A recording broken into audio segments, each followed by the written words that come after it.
Merci Seigneur. Asante Baba. Tu es mon Dieu et je t'aime. Uko Mungu wangu nakupenda. Tu es au rendez-vous. Na uko hapa. Et nous nous réjouissons en ta présence. Na tunafurahia uwapo wako. À toi la gloire. Sifa zote zirudi kwako. À toi la gloire. Heshima zote zirudi kwako. Pour le siècle des siècles. Milele na milele. Amen. Amen. Alléluia.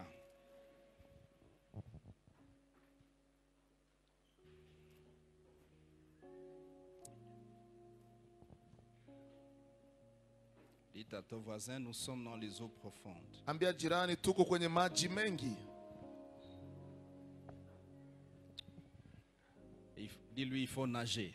Mwambie natubidi tuogelee kabisa.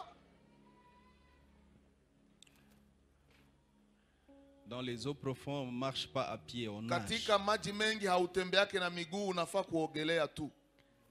Et nager consiste à laisser les eaux nous donner la force d'avancer. Kuogelea ni kusema tunajiachilia maji yatupe nguvu ya Et kwenda les eaux, c'est mbele. le Saint-Esprit. Na maji yale ni Roho Mtakatifu. Alléluia. Amen. Ça veut dire nous laissons au Saint-Esprit de nous amener là où il Kusema veut. tunaacha Roho Mtakatifu atupeleke anapotaka. Et le Saint-Esprit nous draine Na anatupeleka au bon port. mahali pazuri petu pa Dites à ton kifuko. voisin, tu ne vas pas arriver à un mauvais Sema port. na jirani hautafika kwa kivuko kibaya. Nous allons au meilleur port. Tunaenda kwa kivuko Là où kizuri. Dieu a prévu les meilleures choses Mahali pour Mungu nous. ametutayarishia vitu vizuri. Alléluia. Amen. Et Dieu est au point d'agir Na Mungu yuko katika et kutenda d'accomplir ses desseins merveilleux pour ta vie. na kutimiza mapenzi yake Ton maishani mwako. existence est en train d'être remise sur les rails. Maisha yako inarudishwa Tu kwenye es njia. en train d'être placé sur le chemin où tu devais être. Unarudishwa kwenye njia Quelqu'un ulihitajika ukuwe ici ndani. devait Mtu être yuko sur ce hapa. chemin depuis quelques années. Umepoteza Mais njia tu n'as miaka pas eu mingi. l'opportunité. Haukupata Et bahati. aujourd'hui, Dieu te donne Lakini l'opportunité. leo Mungu anakupa Il est bahati. en train de te réorganiser. Anakutengeneza Il est en train de upya. te reprogrammer. Anakupangilia Il est en upya. train d'enlever les écailles de tes Anaondoa yeux. miba Il est kwenye en maisha train yako. d'enlever les épines de ta route. Anaondoa Il miba est kwa en train njia de yako. jeter un pont là où tu vas passer. Anakutilia kilalo Il est en ya train kuvuka. de creuser un chemin. Et même Anakutengenezea s'il y a des montagnes, njia. il est en train de creuser des tunnels. Anakufungulia Si la njia. montagne est très grande, Ndani ya mlima le Saint-Esprit va créer une tunnel Mungu anachimba par laquelle mlima. tu vas traverser. Mahali utavuka. Si tu seras fatigué pour monter les montagnes, Kama aller hauna descendre, nguvu ya kupanda Dieu mlima, va créer des chemins dans Bwana les montagnes. anakuja njia Et tu ndani vas ya arriver mlima. là où tu dois arriver. Na utafika. C'est pourquoi acclame bien le Utakapofika. Seigneur. Ndio maana umshangilie. Alléluia. Alléluia. Hallelujah. Alléluia. Amen. Des cris de joie au roi de gloire. Leta Il vigelegele, est Dieu. vigelegele, Et il n'y en a point vigelegele, d'autre. vigelegele, Qui est Dieu comme vigelegele, toi. vigelegele. Qui est digne comme toi, Lalamika Seigneur. shangwe kwa Bwana. Alléluia. Sifa kwa Bwana Ce Yesu. qui est impossible aux hommes est Yaliyo possible shindikana à kwa Dieu. watu, inawezekana Dis-le avec kwa moi. Mungu. Ce qui est impossible aux hommes Yaliyo est shindikana na watu, possible à inawezekana Dieu. na Mungu. Ce qui est impossible aux hommes Yaliyo est possible shindikana na watu, à Dieu. yanawezekana J'aimerais entendre na ça Mungu. d'une voix forte. Ce qui est impossible aux hommes Yanayoshindikana na est watu, possible à yanawezekana Dieu. na Mungu. Une bonne acclamation au grand Dieu de Shangilia notre Bwana. salut. Shangilia Bwana. Asante Yesu. Reprenez vos places. Unaweza kutulia kwa nafasi zako. Jetez un regard sur deux textes. Tutatupa macho kwenye usomi mbili. Josué chapitre 1er, Yoshua sura yake ya kwanza, à partir du premier verset. tangia mstari wake ule wa kwanza. Et nous lirons aussi dans 1 Roi chapitre 11 verset 43 et Nasoma suivant. Wafalme wa kwanza 11 na kuendelea. Il est écrit ce qui suit. Imeandikwa yanayofuatwa. Josué chapitre 1er verset 1 Yoshua sura yake ya kwanza et suivant. mstari wa kwanza na kufuata. Après la mort de Moïse, Nyuma ya kifo ya Musa, serviteur de l'Éternel, mtumishi wa Mungu, l'Éternel dit à Josué, Mungu fils de Nun, akamwambia Musa, serviteur de akamwambia Moïse, akamwambia Yoshua mwana wa Nuhu, Moïse mon serviteur est mort. mtumishi wangu Yoshua amekufa. Maintenant, Sasa lève-toi, simama, passe ce Jourdain, vuka Yorodani, toi et tous ces peuples, wewe na hawa watu wote, pour entrer dans le pays que je donne aux mukaingie enfants katika nchi d'Israël. niliyowapa. Je reviens. Narudiria. On peut le lire ensemble, verset 2. Tunaweza soma mstari wa pili pamoja. 1, 2, 3. Moïse, Mtumishi mon wangu serviteur, Musa est mort. amekufa. Sasa Maintenant, muvuke muto Yorodani, lève-toi, wewe passe ce na Jourdain, Waisraeli toi wote, et tous ces peuples, mpaka pour kwenye entrer nchi dans le ile pays que ambayo je donne aux niliyowapa. enfants d'Israël. Tout lieu que foulera la plante de tes pieds, Kila pahali je vous le mutakapokanyaka, donne comme je l'ai dit à ninawapa Moïse. ninyi nafasi ile kama nilivyoahidia Musa. Vous aurez pour territoire depuis le Mipaka désert ya et le nchi Liban yenu itakuwa jusqu'au grand hivi. fleuve, le fleuve de l'Euphrate, Upande wa kusini tout le na pays des jangwa, Hétiens et jusqu'à la kaskazini na grande mer, milima ya vers le Lebanoni, soleil couchant. mashariki na Nul ne mito tiendra kule devant toi tant mikubwa. que tu vivras. Je serai avec toi comme Hakuna j'ai mtu été avec atakaye Moïse. shindana, Je ne te kukushinda délaisserai siku point zote et za je maisha ne yako. t'abandonnerai Nitakuwa point. pamoja nawe kama Fortifie-toi, nilivyokuwa pamoja na Musa. prends Siku courage, zote car c'est toi ukuwe qui mettras ce imara peuple na hodari, en kwa sababu possession wewe du pays que je jurerai à utawaongoza leur watu père de hawa. leur donner. Amen. Fortifie-toi. Uwe hodari. Regardez dans le texte en question. Je vais vous Urudie montrer quelque katika chose. usomi ule tu. Il dit lève-toi. Anasema simama. Il ne dit pas levez-vous. Haseme simameni. Il dit lève-toi. Alimwambia mtu mmoja anaitwa Yoshua simama. Et puis il dit passe le Jourdain. Anamwambia vuka mto Yorodani. C'est alors qu'il dit Ndipo sasa anasema toi et tous ces peuples. wewe na hawa watu wote. Lève-toi. Anaanza kwanza simama akiongea na mtu Passe mmoja. le Jourdain. Vuka Yorodani akiongea na mtu mmoja. Toi et tous ces Sasa peuples. anaongelea wewe na hawa watu wote. Lève-toi. Simama, Passe le Jourdain. vuka Yorodani, Toi wewe et tout ce na peuple. hawa watu wako wote. Et puis il rappelle les promesses faites à Na Moïse. anaanza kumkumbusha ahadi Mungu alipatia Musa. Et au verset 6, il dit fortifie-toi. Katika mstari wa 6 anasema uwe hodari. Mais il dit à Josué, Na anamwambia Yoshua, nul ne tiendra devant toi hakuna atakaye kushinda tant que tu vivras. wakati wote utaishi. Est-ce que quelqu'un est en train de me suivre? Unanifuata pale vizuri? Nul ne tiendra devant Hakuna toi atakaye kushinda tant que tu vivras. wakati wa maisha yako yote. Tu peux dire avec moi? Nul ne Hakuna tiendra mtu devant toi atakaye kushinda tant siku que tu zote vivras. za maisha yako. Nul ne tiendra Hakuna devant mtu toi atakaye kushinda tant que tu siku vivras. zote za maisha yako.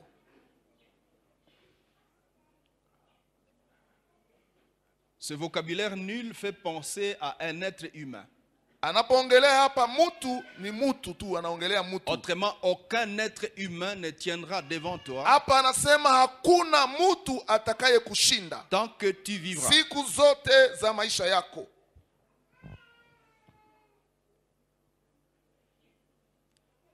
Bwana asifiwe. Amen. Quelqu'un a gardé ça? Kuna mtu amechunga hiyo. Nul ne tiendra devant toi Hakuna mtu atakushinda tant que tu vivras. siku zote za maisha yako. Tu peux le dire maintenant de la Unaweza manière suivante. kuisema sasa na ushujaa na imani.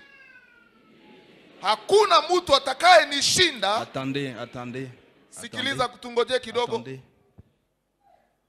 Nul ne tiendra devant moi Hakuna mtu Tant atakaye que je nishinda siku zote za maisha yangu. En fait, lorsque Dieu s'engage pour t'envoyer comme un messie, Mungu anapojitoa kukutuma kama mpakaliwa wake, il s'engage avec toi anaenda na wewe et il prévoit na anatayarisha que nul ne tiendra devant toi pasiwe atakaye kushinda tant que tu vivras. unakapoendelea kuishi. Josué, c'est un modèle de Messie, Huyu Yoshua ni mfano ya mpakali wa mafuta, un Messie de succession. yule ambaye amegomboa mtumishi wa Mungu aliyekufa. Moïse, mon serviteur, est mort. Mtumishi Musa alikuwa amekufa, Maintenant, toi, Josué, akachaguliwa Yoshua. Sasa yeye, toi, Josué, wewe Yoshua, lève-toi. simama. J'aimerais vous dire une chose. Nawaambia hivi, En général, Dieu n'appelle pas un groupe de gens Mungu haitake kundi ya watu au premier niveau. kwa mara ya kwanza. Il appelle un individu. Anaanziaka mtu moya Et il parle avec l'individu na anaongea na huyo mtu moya, comme si tout dépend de cet ni individu. kama vile yote itapitikana na ule mtu Et en moya, réalité, tout dépend de cet individu. na kwa kweli mambo yote Dans la yatapitikana na mesure ule. où cet individu Kwa kipimo ule mtu s'inscrit dans la logique de Dieu, anajiandikisha katika uhaki wa Mungu, tout va dépendre de lui. mambo yote yatapita kwa Dans huyu la mtu. mesure où cet individu Kwa kipimo kile huyo ne mtu s'inscrit pas dans la logique de Dieu, kama haungane na njia za Mungu, tout va échouer. vitu vyote vitaharibika. Et si Dieu ne lui fait pas grâce et miséricorde, Kama Mungu hahurumia huyu mtu na amupe neema, Dieu va laisser tomber l'objectif. Mungu ataacha makusudi yote yapotee angelifanya na C'est-à-dire, huyu si mtu. toi tu ne veux pas te lever, Kama unakataa kusimama, alors que Dieu voulait faire des choses avec na toi, Mungu alipenda kutumika na s'il wewe, ne te fait pas miséricorde kama Mungu hakuhurumie, pour agir avec toi malgré ta bêtise, aendelee kukuvumilia hata huyo makosa yako. s'il ne te fait pas miséricorde, Kama Mungu hakuhurumie, il va te virer. Mungu atakufukuza.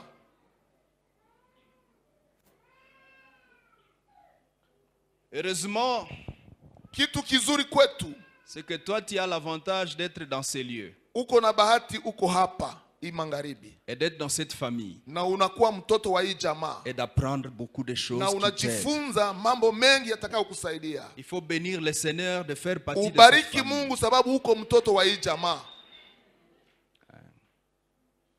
Je dis vrai. Hii nasema kweli.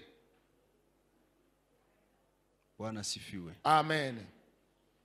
Alors tu vas dire avec conscience, Utasema na dhamiri zote sasa, nul ne tiendra devant moi hakuna atakayenishinda tant que je vivrai. wakati wote Et ndaishi. ceci est une promesse de l'Éternel dans Hii ni ses eaux ahadi ya profondes Mungu kwako kwa hii qu'il adresse wakati. à chacun de vous Anamwapatia kila moja na moja par wetu rapport à la mission que tu dois relever kufatana na comme kazi Messie. Mungu anatuitia Dieu te dit tuifanye. d'avance, Mungu anatangulia kukuambia nul ne tiendra hakuna devant mtu toi tant atakushinda que tu vivras. wakati wote utaishi. Alors le jour où tu cesseras de vivre, Siku utaacha ishi, ok, njo siku batakushinda, batasimama wale wenyewe wanataka kushinda.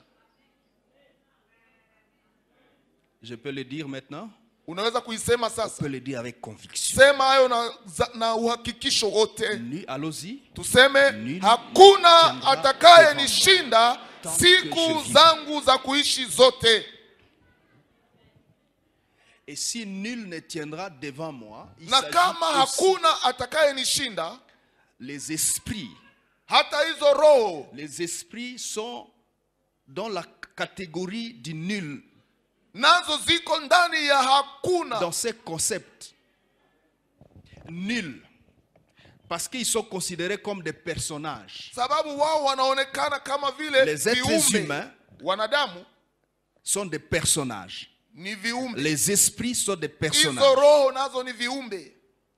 On peut y revenir Tunaweza kurudilia tena. et penser à quiconque et Na à ukumbuke quelque esprit que ce soit. roho zinazokupiganisha, Et au fond de toi, na ndani ya moyo wako déclare-les une fois pour tangaza hii toutes neno na que uhakika nul ne ya tiendra kwamba devant hakuna moi atakaye tant que je kushinda vivrai. siku zote On za peut le kuishi dire kwako. encore une fois avec Tunaweza conviction, kuisema frères et tena, sœurs. Allons-y.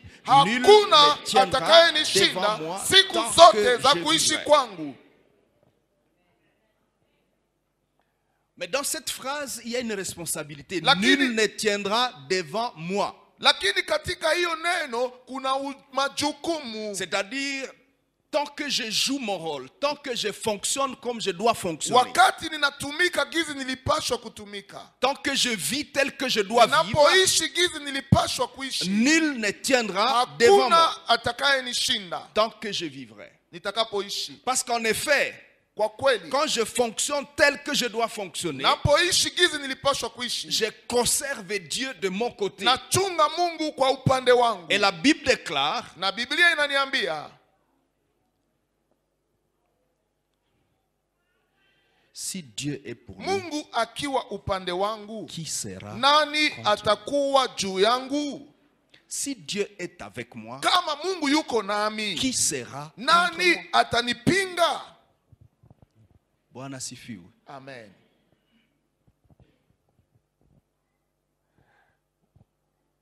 Alors tu dois construire la base, Ni sherti uijenge msingi, la base ou le socle sur lequel tu dois partir ni sherti ujenge Comme nguzo un Messie. yenye utasimamia hako, pour partir comme un Messie. kwa kutembea kama mpakali wa mafuta wa Mungu. Alléluia. Amen. Et hier, nous avons commencé de parler des composantes d'une saison. Tumeanza kuongelea vipindi au sehemu katika muda. Et nous avons abordé deux composantes d'une saison. Tumeongelea sehemu mbili ndani ya muda. Nous avons parlé de la composante humaine. Tumeongelea sehemu wanadamu, Et de quelle autre composante? na tuliongelea sehemu nyingine gani? Sehemu roho, La composante spirituelle. sehemu za kiroho. Aujourd'hui, je voudrais aborder deux autres composantes. Leo niongelee sehemu zingine mbili, Et si Dieu le permet, demain, on pourra finir avec cet aspect. na Mungu akitujalia neema, kesho tunaweza kumaliza hivi. Abordons la composante système de vie. Tuongelee sasa sehemu hali za maisha, Le système de vie. hali za maisha.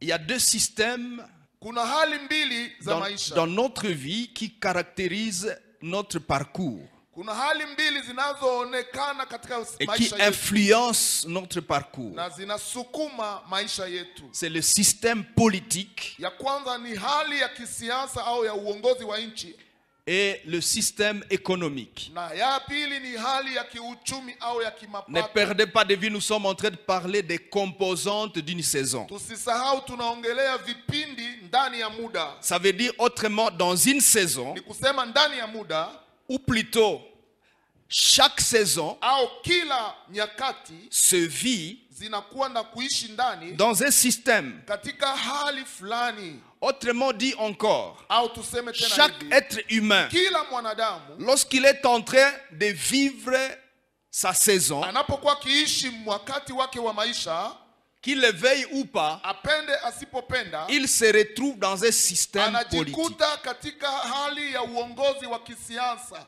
Et il se retrouve dans un système économique. na anajikuta katika hali za uongozi wa kimapato au kipesa. Bwana sifiwe. Amen.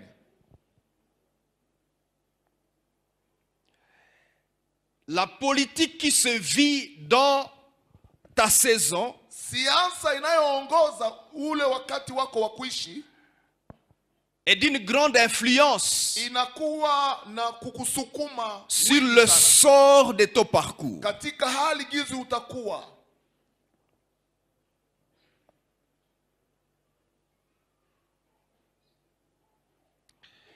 Et beaucoup de populations sont soumises à des politiques qui se vivent dans leur environnement ou dans leur nation. Wakaaji wengi wanakutana hiyo hali ya kisiasa katika maeneo wanamoishi. Et cette politique, où les politiques sont en fait de systèmes. Hizo hali za uongozi ya kisiasa ni namna ya kuishi. Ce sont des systèmes de vie. Ni namna ya maisha. Et on peut retrouver des systèmes qui rejettent Dieu. Tunaweza kukutana namna ya kuishi ya siasa inakataa Mungu. Et des systèmes qui promouvoient les vertus de Dieu. Au ingine inayosukuma zile tabia za Mungu, heshima ya Mungu. Et ces choses existeront partout où vous vous retrouvez. Na hivi vitu vitapatikana mahali pote. Si vous fuyez le Congo, vous allez vous retrouver dans une nation. Et dans cette nation, vous allez trouver un système. Ndani ya ile nchi mtakuwa uongozi wa kisiasa. Vous ne saurez jamais fuir. Hautaweza kukimbia. Un système politique Uongozi wa kisiasa ou un système de vie, au hali ya kuishi ya wale watu, parce que ça fait partie de l'existence humaine. sababu hiyo inafanya hali ya kuishi kwa wanadamu. Et comme pour la composante humaine dont nous avons parlé, Kama vile katika kipindi cha wanadamu tulikioongelea, nous avons vu qu'il y a des humains favorables et des humains défavorables. Walio kwa faida yetu na watu wasio faida yetu. De la même manière, Hivyo hivyo, vous allez rencontrer des systèmes uongozi wa kisiasa qui sont contraires ou qui sont défavorables inaweza kuwa inatupinga au inatufaidikia. et des systèmes qui sont défavorables ou favorables. Inaweza kuwa hali ya uongozi ambayo inatukataa au ambayo inaweza kutukubalia kwa upande wetu. Mais ici aussi, Na hapa vile nous retrouvons les systèmes favorables, tunakutana hali nzuri kwetu les systèmes défavorables au hali mbaya kwetu, et nous-mêmes. na sisi wenyewe tuko pale. Parce que toi aussi, Na wewe vile tu peux devenir un système unaweza kugeuka hali ou fulani, tu peux engendrer un système au de vie. unaweza kuzalisha hali fulani. Est-ce que je me fais comprendre? Munanielewa? Lorsque nous sommes dans un système, Wakati tuko katika hali ya kuishi fulani, nous pouvons adhérer à ce système, tunaweza kujiunga kwa hiyo hali ya kuishi. mais la conséquence sera Matokeo yake itakuwa ce que produit ce système. yale hali inazaa. Je vous donne un exemple. Acha niwape mfano. Dans notre monde aujourd'hui, Katika ulimwengu wetu wa leo il y a plusieurs religions. kuna madini nyingi sana. Avant de parler de cela, Mbele tuongelee hayo, laissez-moi vous expliquer quelque acha chose. niwaelezee kitu kidogo. En fait, un système Hali hii ya maisha est engendré inazaliwa par une forme de pratique sociale katika hali ya matendo ya jamii ou une forme de pratique répétitive au matendo watu wanazoea, qui deviennent une habitude, inageuka kwao tabia, et à la longue, na kwa siku nyingi ces habitudes yale tabia finissent par devenir des lois. inageuka sheria ya namna ya kuishi. La plupart des fois, les lois Mara nyingi sheria ou certaines lois au sheria nyingi sont confectionnées zinatengenezwa sur la base d'un constat kwa d'habitude msingi ya sociale. tabia za watu namna wanaishi. Prenez la loi sur l'homosexualité. Tukamate sheria ya kujamiana waume kwa waume, kuoana waume kwa waume. À force Kwa sababu de devenir une habitude watu répétitive wamezoea et tabia qui hiyo dure, na imekawia, les tenants de ce comportement, de cette pratique, wale wanaoishi tabia hizo na matendo yale ont fini par se dire, wamefikia nous kujiambia pouvons écrire une loi ou tunaweza proposer une loi sema pawe sheria à nos gouvernements ikue kwa serikali yetu pour que ces comportements ili hii tabia yetu soient légalisés. ikubaliwe kisheria. Que ces comportements Tabia tunayotenda matendo yetu soient traduits en une loi. igeuke sheria ya nchi. Malheureusement, Kwa bahati mbaya, à force que cela ait duré, ait pris du temps et de l'ampleur, kwa gizi hiyo tabia inakawia. aujourd'hui c'est des choses, c'est un système Leo inageuka hali ya kuishi qui est en train d'être imposé à des nations. ambayo wanataka kukaza mataifa zingine zote ziipokee na kuikubali. Je reviens maintenant dans l'individu. Turudirie sasa mtu binafsi. Si moi, individu, Kama mimi mtu binafsi j'ai un système correct, nina hali vertueux, ya kuishi nzuri vertueux ambayo inaheshimu Mungu et qui produit des résultats positifs, na inazaa matunda mazuri, et que je pratique ces comportements ou ces systèmes longtemps na et de manière ninazoea répétitive, kuitenda hiyo tabia yangu siku nyingi, je finirai par influencer mon voisin. ninaweza kumsukuma ndugu yangu naye aniige, Lui aussi, à force de le pratiquer, na ndugu yangu akianza kuiga hivi kizi nilikuwa au premier kuishi. niveau, Mara ya kwanza ce système devient une loi en moi. hiyo namna ya kuishi nageuka kwangu sheria yangu ya kuishi, Ça s'inscrit dans mon esprit. imekaa ndani ya moyo wangu, Ça devient une conscience. imegeuka dhamiri zangu. Et quand ça devient une conscience, Inapokuwa dhamiri zangu, c'est difficile de m'arracher dedans. inakuwa vigumu kuniongoa ndani yake, Et donc ça devient comme un nguzo, comme inageuka un pilier. inageuka mwamba msingi. Et j'aimerais dire à quelqu'un, Namwambia mtu leo, tout ce qui existe comme comportement, comme système de vie, yote tunayoona kama hali ya kuishi kwetu a commencé avec un individu. ilianzaka na mtu. Et je pose la question ce soir, y a-t-il un quelqu'un ici? Magharibi ya leo kuna mtu hapa? Est-ce qu'il y a un quelqu'un ici? Nauliza kuna mtu hapa? Si des choses qui ont ravagé des nations Kama vitu vilivyoharibu mainchi ont été engendrées par un individu, vilizaliwa na mtu, pourquoi aujourd'hui dans ta génération, kwa ta nini saison, leo katika kizazi chako tu ne devrais pas être aussi l'origine na wewe hauwezi kuzalisha tabia d'un nouveau comportement? nzuri yenye inaanza na wewe, Comportement duquel dans une année, 2 ans, 10 ans, tabia 30 ans, ambamo kisha miaka 10, miaka 13 deviendra une loi itageuka sheria qui sera votée dans un ambayo hémicycle hata nchi wanaweza kuichagua na wadepite wake. et qui, après avoir porté ses effets, Itakapokuwa imezaa matunda yake, finira par être imposée à d'autres nations, na inaweza kuenda katika nchi za kigeni, alors que ça a commencé avec na toi. ilianza pamoja na wewe. Regarde ton voisin. Angalia jirani yako, Dis-lui, est-ce que tu es là? umwambie ungali hapa au ulishasafiri zamani. Usiende kumafika, tafadhali bakia tu hapa.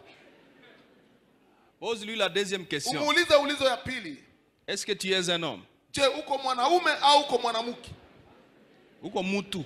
Aha, uko mutu. Parfois, nous avons l'impression que les gens qui sont dignes d'être appelés mutu, ce sont les autres. Ni kama vile ile neno kusema mutu ni bengine, sisi hatuko mule.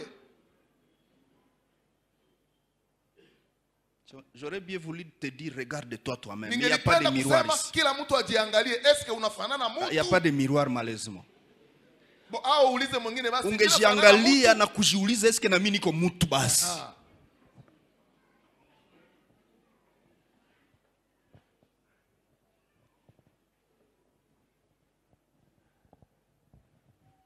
Dieu dit à Josué, Mungu anamwambia Yoshua hivi, Moïse, mon serviteur, est mort. Musa mtumishi wangu amekufa. Lève-toi, Simama wewe, passe le Jourdain, vuka Yorodani, toi wewe et le peuple qui est avec na toi. hawa watu ulio nao.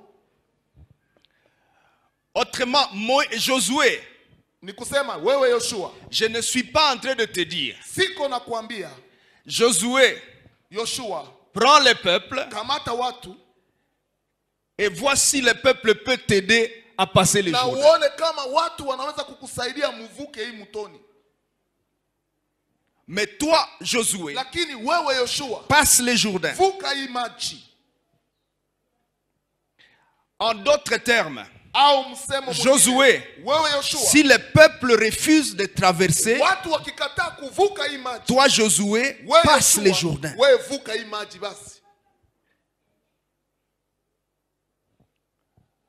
C'est pourquoi j'ai dit à quelqu'un ce Ndio soir, maana namwambia mtu hii magharibi, ta femme pourra ne pas accepter de bibi t'aider yako à au bwana accomplir yako ta mission messianique. Kukusaidia kutimiza kazi ya upakaliwa mafuta wako. Les gens de ta maison peuvent ne pas te comprendre. Na wewe nyumbani mwako wanaweza kukupinga. Dieu s'est adressé durant ce programme à toi. Mwaimu mkutano Mungu yuko naongea na wewe, haongei na wale bote wa nyumba yanyu. Toi, wewe ndio uko naongea na wewe. Deviens Messie. Uwe mpakaliwa mafuta wa Mungu. Il est vrai, de manière conséquente, inawezekana kwa hali ya kuishi, ton entourage va profiter et bénéficier. Wale wanaokuzunguka watafaidika. Ton entourage pourra t'accompagner, te soutenir et te suivre. Wanaweza kukusaidia na kukusindikiza. Mais même s'ils ne le font pas, hata hawakusaidie, toi, lakini lève-toi, simama, passe les Jourdains. Vuka imaji.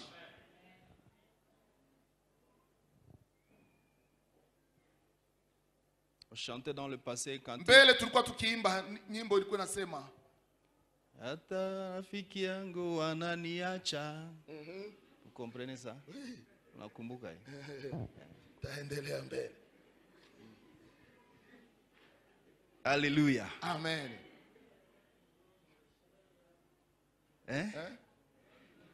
Hata usiku Yesu ni rafiki wangu, yeye anajua maisha yangu.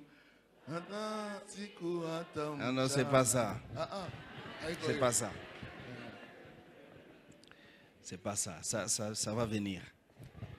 Alléluia. Alléluia. J'aimerais que tu te reconstitues toi-même. Nataka ujikusanye wewe wote urudi hapa. Constitue-toi. Jikusanye ukuje fasi moja. Et comprends que je parle de toi. Na uamini kama niko naongea na wewe.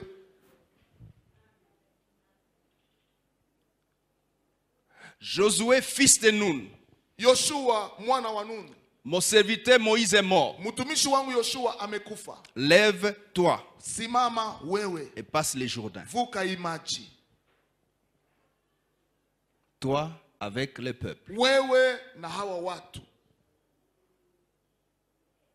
Maintenant, Josué va où passer les Jourdains pour aller où? Yoshua, unavuka maji unaenda wapi? Il va dans une terre occupée. Anaenda kwenye nchi inaikaliwa na watu. Il y a des systèmes politiques, il y a un système là-bas. Kuna waongozi wa kisiasa pale, kuna matabia za watu wanaishi pale. Il y a des gens qui adorent les idoles. Watu wanaabudu sanamu zao pale. Il y a des vertus compliquées. Kuna vitu vya maajabu. Mais c'est là que Dieu dit à Josué, va là. Mungu anasema pale ndio mimi nakupeleka. Et je dis à quelqu'un, nataka nikuambie hivi, ta saison katika huu muda wako se retrouve au Congo. Inapatikana ndani ya Kongo. En fait, se retrouve maintenant unajikuta leo uko hapa à Goma. Goma. Il existe un système de vie. Kuna hali ya kuishi ya watu wa Goma. Il existe un système de vie au Congo. Kuna hali ya kuishi ya watu mkongo. Si tu fuis le système de vie qui est là-bas, tu risques de ne pas accomplir ce que Dieu te dit de faire. Si Josué considère que ces Cananéens adorent les idoles, ce sont des méchants, il va dire, Seigneur, comment pourrais-je accomplir ta volonté au milieu d'un tel système?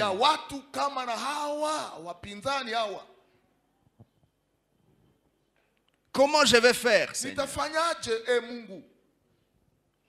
Seigneur, ce n'est pas possible. Le système d'ici est compliqué.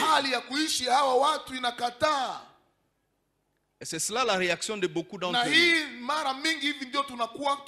Certains n'ont pas encore réussi à faire quelque chose. Parce que lorsqu'ils regardent le système, ils disent, c'est pas possible.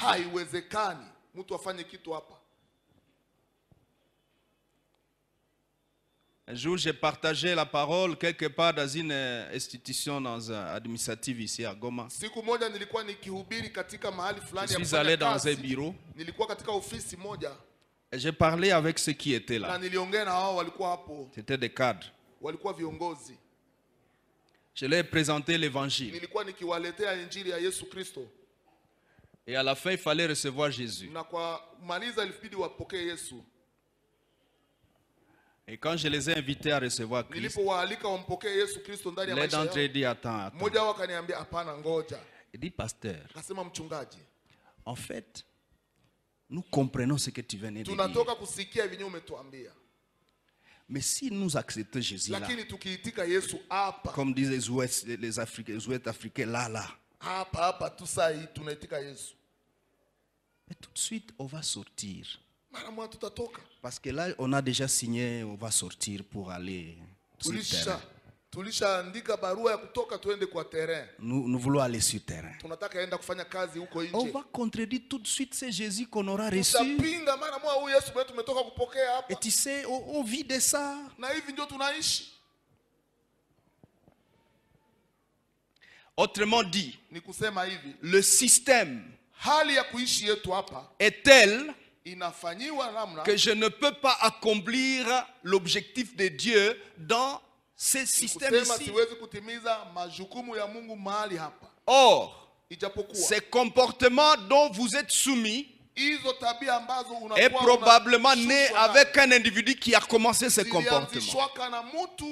Ça a déjà influencé plusieurs personnes. Et toi maintenant tu es soumis à ce système de vie. Et tu ne sais plus comment faire. Au point même de refuser d'accepter Jésus. Parce qu'en rentrant à la maison, tu vas rentrer avec un 50 ou $100 que les contribuables t'ont donné.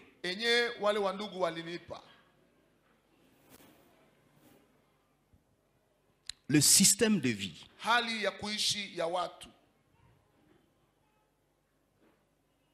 Alléluia. Amen.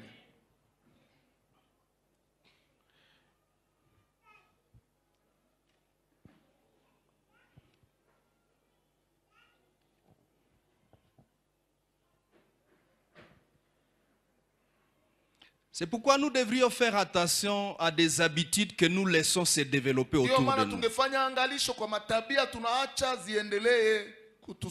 Devrions faire attention à des habitudes que nous laissons se développer en nous.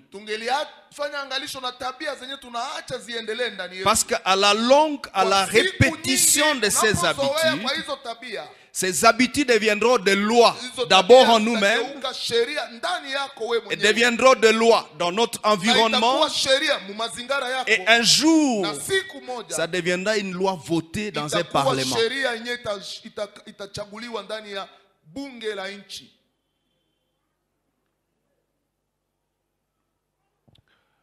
Alléluia. Amen.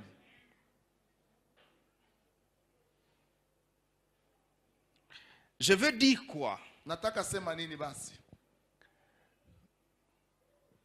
Dans Proverbe 29, il est écrit, katika Mezali 19 au verset 1-2, il est dit la justice. Inasema hivi, uhaki. Lisons cela. Tusome hayo. Mezali 19 mstari ule wa kwanza.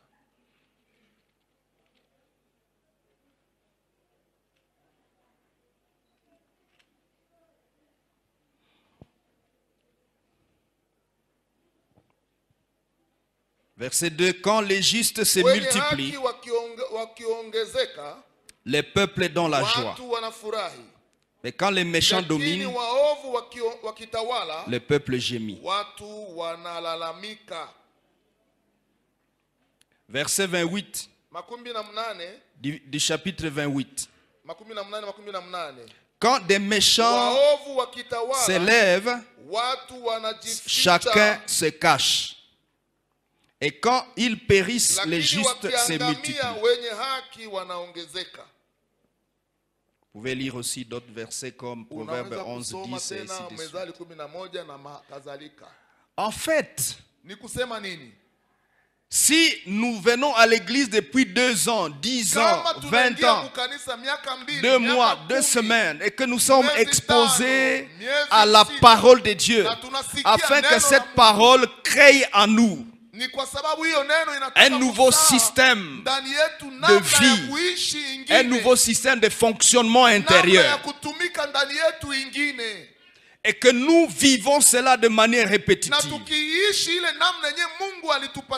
cela peut devenir des lois. Et ça peut devenir des lois dans notre environnement. Je vous donne un autre exemple. Lorsque l'Amérique a été découverte, soi-disant, et que les États-Unis ont commencé,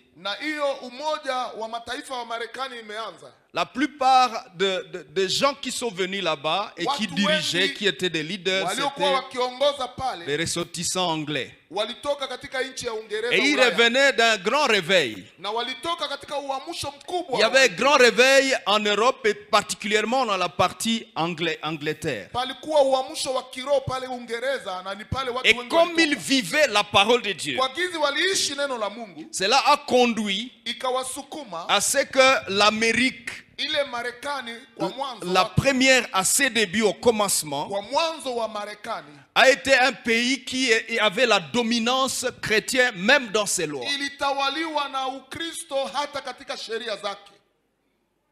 C'est vrai? Washington lui-même. De sorte que c'est de là qu'est venu le principe de voter ou de prêter serment sur la Bible.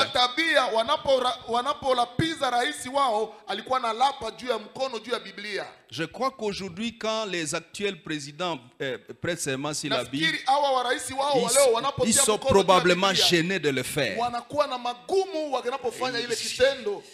En fait, c'est une loi. Donc, comme on n'a pas encore abrogé cette loi-là, mais c'est un peu comme si c'est ridicule.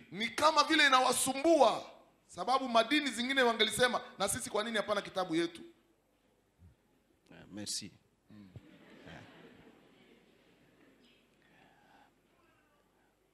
Je prends l'exemple de l'islam.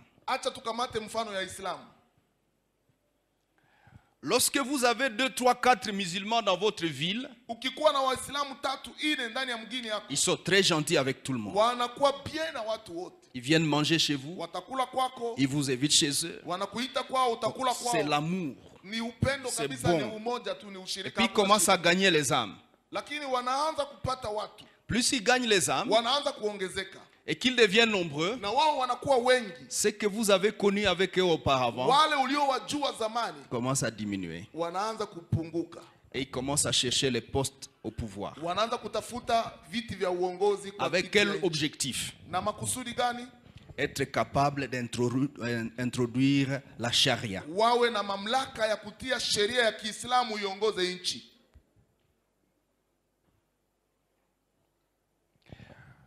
En d'autres termes, ils sont venus individus, ils se sont multipliés, ils ont accompli un objectif. Donc, entre guillemets,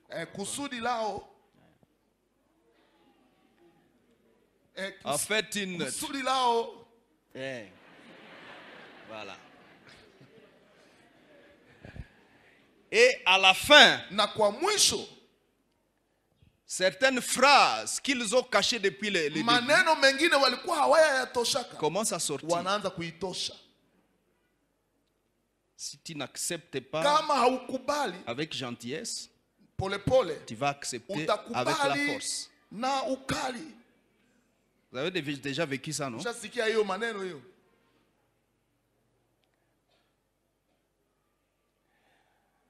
Et les chrétiens sont les plus en retard. 94% des chrétiens au Congo. Ce qui veut dire 94% des ministres. 94% des députés. 94% des gens qui sont marchés de Virunga. 94% des agents de la DGDA.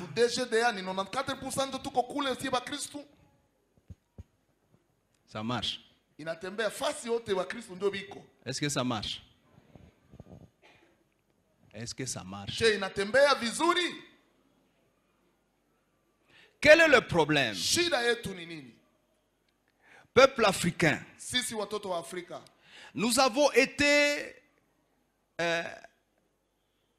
j'aurais bien voulu dire maudits, ou ningelisema saa zingine kwa maneno magumu, kulaaniwa, par le fait de chercher à vivre comme les autres vont le dire. Wakati tulitafuta kuishi tukikuwa na hali ya kuishi ya kusema batasema nini bengine. Oui, ça aussi c'est vrai.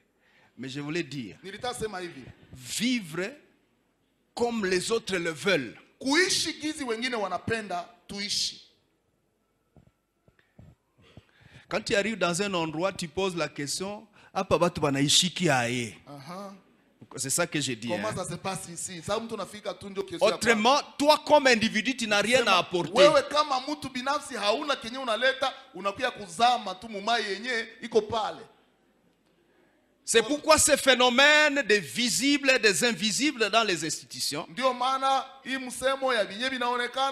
quand quelqu'un arrive dans un poste, il pose la question, Babika kande nini awa?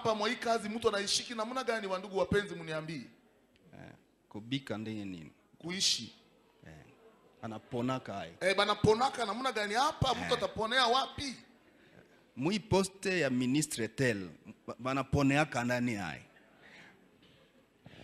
Pourquoi ne pas apporter un nouveau comportement? Pourquoi ne pas apporter un nouveau système de vie?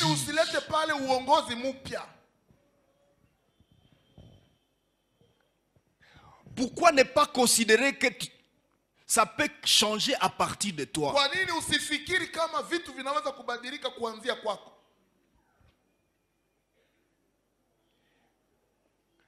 Parce que si les autres pouvaient bien faire, les choses auraient déjà changé.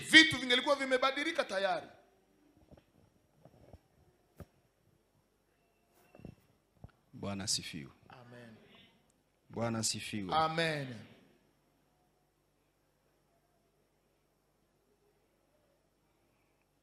Et c'est comme ça que au plan global, nous sommes constamment en train d'imiter ce qui se fait ailleurs, constamment en train d'importer les pratiques même malsaines,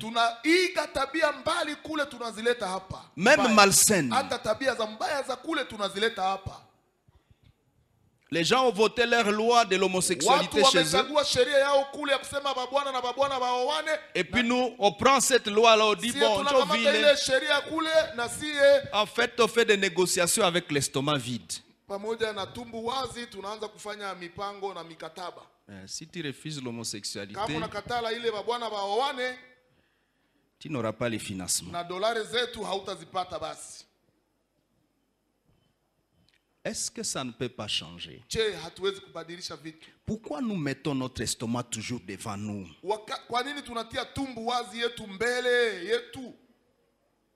Mais même des pierres dedans, et avant ça, avec un estomac rempli de sable.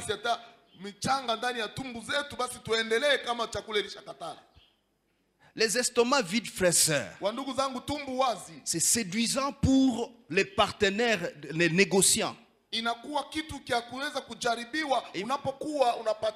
va juste remplir cet estomac vide. Et tu vas prendre tout ce qu'il te dit.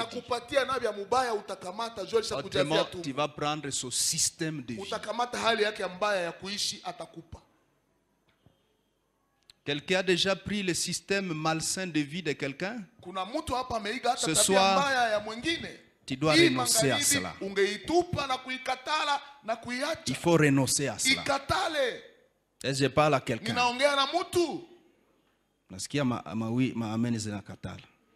Est-ce que je parle à quelqu'un?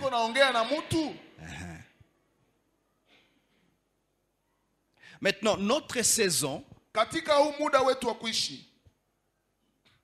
individuelle se vit dans un environnement où il y a un système de vie. On reviendra sur ça peut-être demain. Bwana sifiwe. Amen. Bwana sifiwe. Amen.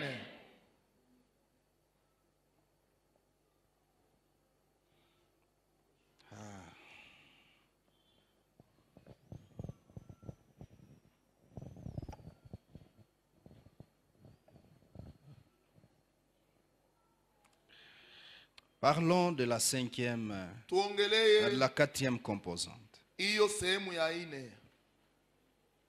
La composante naturelle. Tuongelee sehemu ile ya kawaida. Naturelle, c'est-à-dire la nature. Mama Rosette ulisema ni mazingara. Mazingira. La nature. Tuongelee mazingira. Notre saison muda wetu wa kuishi va se vivre tutayaishi dans la nature. Ndani ya mazingira. En fait, Dieu t'a placé quelque part sur la terre. Amekuweka mahali fulani duniani. Et nous avons des environnements naturels na tuna mazingira ya kikawaida aussi qui sont favorables ou défavorables. Ambayo inaweza kuwa mzuri kwetu au inakuwa mbaya kwetu. Leur environnement naturel c'est le désert. Wetu mazingira yao yalikuwa mabaya. C'est le désert. Inakuwa jangwa njoo kwenye wanapatikana. D'autres c'est la forêt. Wengine wamezaliwa porini. Et il y a d'autres, na wengine c'est le Congo. Ni hapa Congo.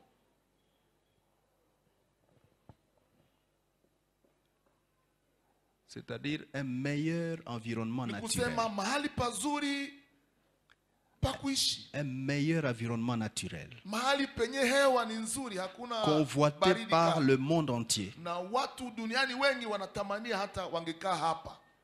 Mais dans cet environnement naturel, lakini katika mazingara yale il y a les éléments climatiques. Kuna hali ya hewa. On peut inclure dedans les catastrophes, tous ces phénomènes naturels. Mais c'est des phénomènes qui nous trouvent en train de vivre notre saison. Et il est difficile d'échapper à l'environnement naturel ou à la composante naturelle. De telle manière que si tu veux l'éviter, tu seras en train de fuir toute ta vie. Parce que quand tu vas quitter là où tu es, espérant que tu vas dans un environnement naturel meilleur, et Dieu a prévu que là où il t'a placé, il a prévu tout ce qu'il te faut pour exécuter l'objectif divin pour ta vie. C'est pour cela que les gens qui vivent au désert, quand vous leur dites venez ici dans la forêt, ils disent nous ne saurons pas.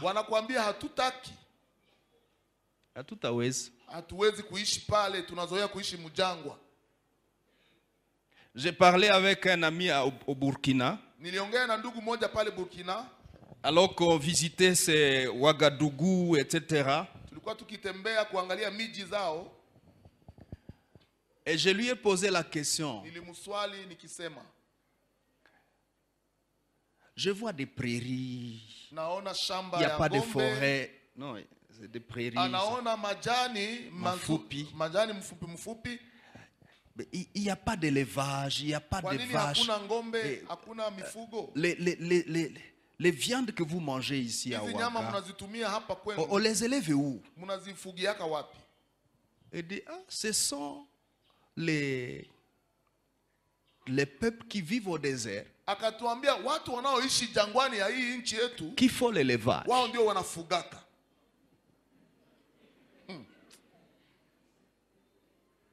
Ça m'a troublé un peu. J'ai dit, leurs bêtes mangent quoi là-bas? Le gouvernement est déjà parti leur dire ramenez les bêtes ici là où il y a un peu d'herbe. Certains ont essayé et leurs bêtes sont mortes. Leurs bêtes sont mortes.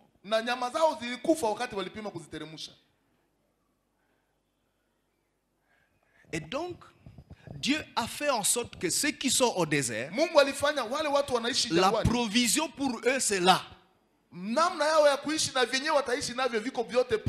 Et ce sont eux qui alimentent en viande les gens qui sont à Ouaga.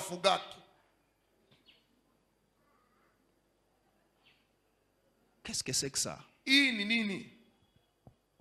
Ça veut dire, là où Dieu t'a placé, frère. Ni kusema kwenye Mungu amekushimika Si ndugu, t'as placé au Congo, c'est que chez toi c'est au Congo. Hapa Kongo, hapa kwako ni Kongo. Si t'as placé au Tchad, c'est que c'est au Tchad. Ni kusema kwako ni C'est vrai, on peut se déplacer pour aller travailler là-bas ou ainsi de suite. Unaweza enda kutumika hapo, sio vibaya. Mais là où tu es dans ta saison, Lakini mahali ulipo muda c'est là wako, où existent les solutions de ta vie. Jibu ya shida zako ziko pale pale tu. Tu peux avoir un grand pays ou un petit pays, ce n'est pas un problème. Ne quitte pas ton pays parce qu'il est petit.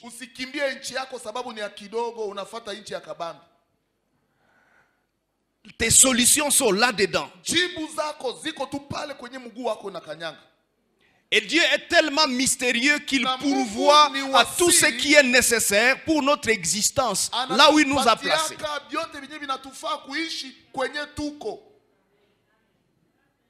Bwana sifiwe. Amen. Bwana sifiwe. Amen. Quelqu'un a dit, si tu développes la pensée de fuir les obstacles de ta vie,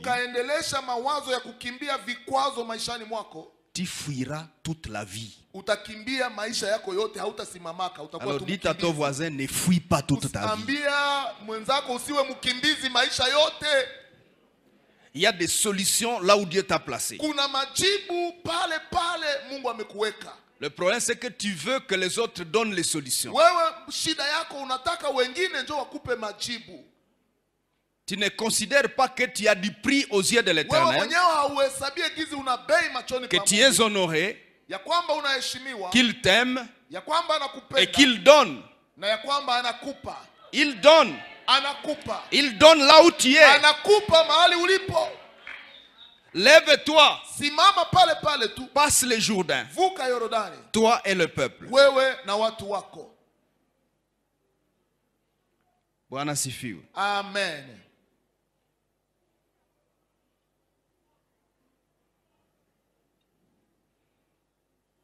L'état est fini. Muda umekimbia kabisa. On va continuer sur ça demain. Tutaendelesha hivi vitu kesho. Écoutez-moi, je vais conclure. Munisikilize, nataka nifunge kwa leo. Nous sommes déposés sur la terre quelque part. Tumewekwa na Mungu duniani mahali fulani. Pour un but. Kwa kusudi fulani. Ce but va et doit s'accomplir. Kusudi lile ni sherti litimilike. Mais ne peut s'accomplir lakini itatimilika que si nous faisons le choix ni kama tu tunachagua d'agir. Kutenda. Rappelez-vous, mukumbuke, une saison, muda, on peut me le redire, munikumbushe, une saison, muda, un messie, mupakali wa mafuta, un choix uchaguzi, et de satisfaction na utimilifu multiple. Mwingi. On peut le répéter, tuirudirie, une saison, muda, mupakali wa mafuta, uchaguzi na kutimilizwa kwingi. Alors dis à ton voisin, ce messie en question c'est toi. Ambia ule mpakali wa mafuta ni weye, haiko mwingine. Levons-nous un peu. Tusimame. On va prier un instant. Tutaomba kidogo. Alléluia. Amen.